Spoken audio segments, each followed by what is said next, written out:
Kembali lagi bersama kami di Breaking News Kompas TV. Saya masih bersama Pak Susno Duwaji, mantan Kabar Eskrim. Dan juga bergabung bersama kami dari Sumatera Utara ada Dr. Nasib Mangeloy Situmorang, dokter spesialis forensik. Selamat pagi, Dr. Nasib. Selamat pagi, Timothy. Pagi, terima kasih sudah bergabung bersama kami. Dokter, mungkin Anda memantau juga bagaimana berlangsungnya proses pengangkatan jenazah dan tadi dibawa ke RSUD Sungai Bahar. Kalau dari sisi Anda secara profesi dokter forensik, mungkin apa yang bisa Anda berikan pemahaman kepada masyarakat terkait dengan sejauh apa temuan yang bisa didapatkan, mengingat ini sudah usia jenazah sendiri sudah sekitar 2 minggu lebih sejak pemakaman, tapi tadi kita mendapatkan bahwa ini kan menggunakan peti mati, ini juga sedikit banyak membantu. Kalau dari Anda sendiri, apa yang bisa diharapkan oleh khususnya penyidik di sini dan ditemuan dari para ahli nanti? Baik, terima kasih. Nah, ini untuk kasus ekshumasi, kasusnya kan agak unik ini. Setelah diotopsi baru diekshumasi. Jadi beruntung sekali ini jenazah satu adalah diformalin. Artinya jenazah itu sudah dilakukan pengawetan. Sehingga proses pemusukan diperlambat. Kita tidak tahu berapa banyak formalin yang diberikan. Dan kita tidak tahu untuk berapa lama. Tapi saya dengar beritanya ditambah lagi setelah sampai di Jambi ditambah lagi formalinnya. Nah, itu mungkin akan membantu proses-proses memperlambat proses pembusukan. Mudah-mudahan dalam jenazah itu masih dapat ditemukan luka-luka yang masih jelas nampak, ya.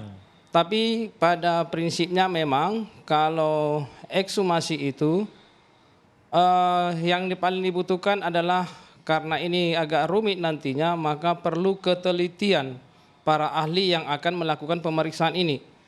Mereka akan memeriksa lebih mendetail, lagi, karena ini sudah harus diperiksa secara satu persatu, tidak bisa lagi langsung mengumpulkan gitu.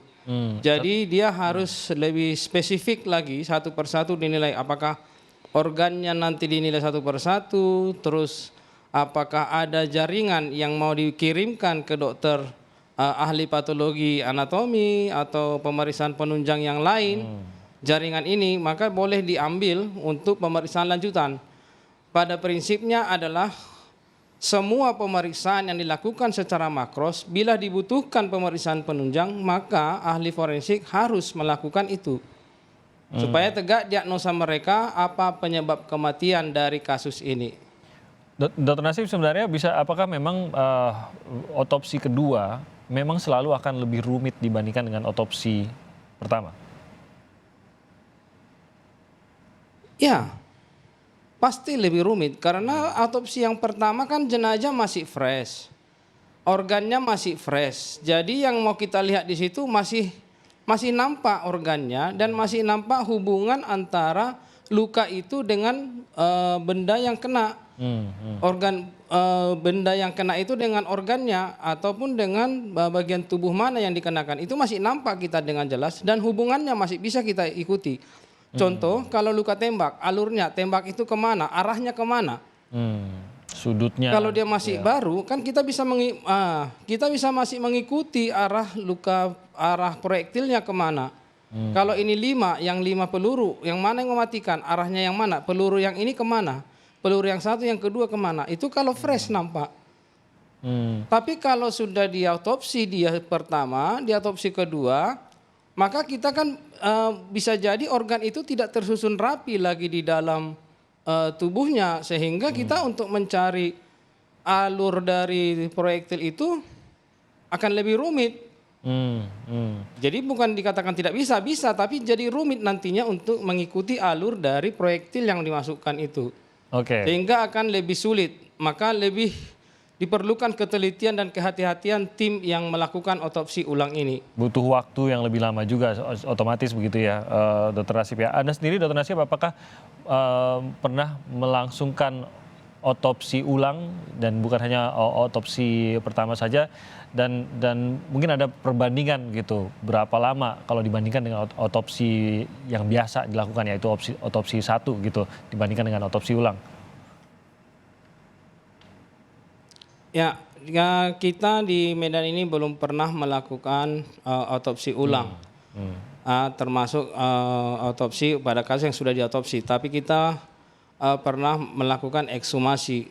Ekshumasi artinya ada beberapa kasus yang memang belum diotopsi tapi dilakukan gali kubur. Oh, oke. Ada juga pernah kita lakukan ekshumasi, belum dilakukan otopsi secara lengkap, melakukan ekshumasi. Seperti itu dia yang ada.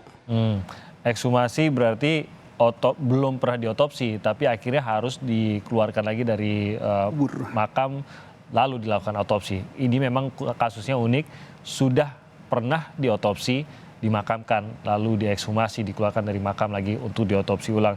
Berarti memang kasus yang jarang terjadi gitu ya. Tadi Dr. Nasib juga mengatakan ini memang kasus yang berbeda. Ekshumasi justru sudah lebih sering dilakukan.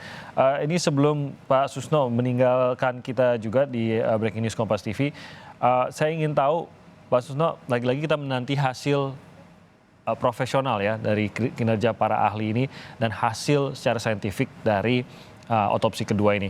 Nah, secara dari sisi penyidik begitu Pak Susno, sebagai mantan Kabar Eskrim Anda lebih memahami apa pengaruh dari hasil temuan otopsi kedua ini, apalagi kalau temuannya ini ternyata ada sesuatu yang baru, ada sesuatu yang berbeda, apa pengaruhnya terhadap proses yang sudah berjalan sejauh ini? Ini juga kan sudah ada proses-proses pencarian keterangan yang dilakukan oleh kepolisian. Berpengaruhkah terhadap hal itu? Sangat berpengaruh ya, sangat berpengaruh, tergantung daripada hasil yang didapat. Seandainya hasil otopsi kedua ini berbeda jauh dengan hasil otopsi pertama, apalagi terdapat luka-luka yang memang berbeda dengan hasil otopsi pertama ya, syaratnya itu kan, maka jalannya penyidikan akan berubah. Bisa saya katakan tadi bisa berubah 180 derajat ya.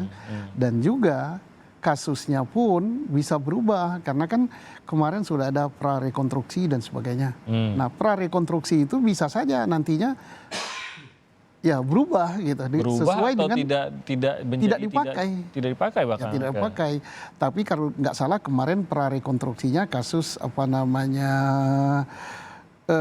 pelecehan seksual. Nah, sebenarnya pelecehan seksual itu nggak perlu lagi di prarekonstruksi, nggak perlu lagi disidik ya. Tersangka kasus pelecehan seksual kan sebagaimana dikatakan oleh media bahwa berawal kasus ini dari pelecehan seksual. Dugaan pelecehan seksual itu. Iya, yang melecehkan kan Brigadir J katanya. Nah, kalau benar itu kan Brigadir J kan sudah meninggal. Nah, menurut hukum baik KUHP atau KUHAP ya ataupun SOP Polri ya, tersangka meninggal ya buat apa lagi disidik? Buat apa lagi di prarekonstruksi kalau untuk kasus pelecehan ya? Mubazir itu ngabisi solar aja gitu. Jadi akan berpengaruh besar terhadap. Ya, akan berpengaruh besar. Makanya saya katakan berkali-kali saya katakan ini mestinya lebih awal dilakukan untuk ekshumasi ini. Ekshumasi dilakukan karena otopsi pertama sudah ada, dibuat otopsi kedua, kemudian akan menghasilkan pisem juga. Ini harus buahnya pisem. Tinggal lihat pisem yang ini berbeda dengan pisem pertama apa tidak. Kalau berbeda prinsip enggak perbedaannya. Kalau perbedaannya sangat prinsip, maka jalan penyidikan mau tak mau berubah dia. Oke.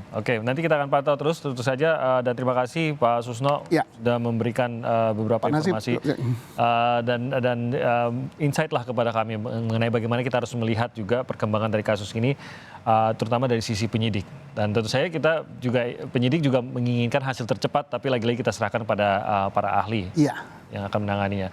Baik, Pak Susno Duaji, terima kasih banyak mantan Kabar Eskrim yang sudah hadir bersama kami di Breaking News Kompas TV. Kami akan segera kembali nanti bersama dengan Dr. Nasib dan juga nanti ada dari Komnas HAM, ada Pak Taufan yang akan bergabung bersama kami. Tetap bersama kami di Breaking News Kompas TV.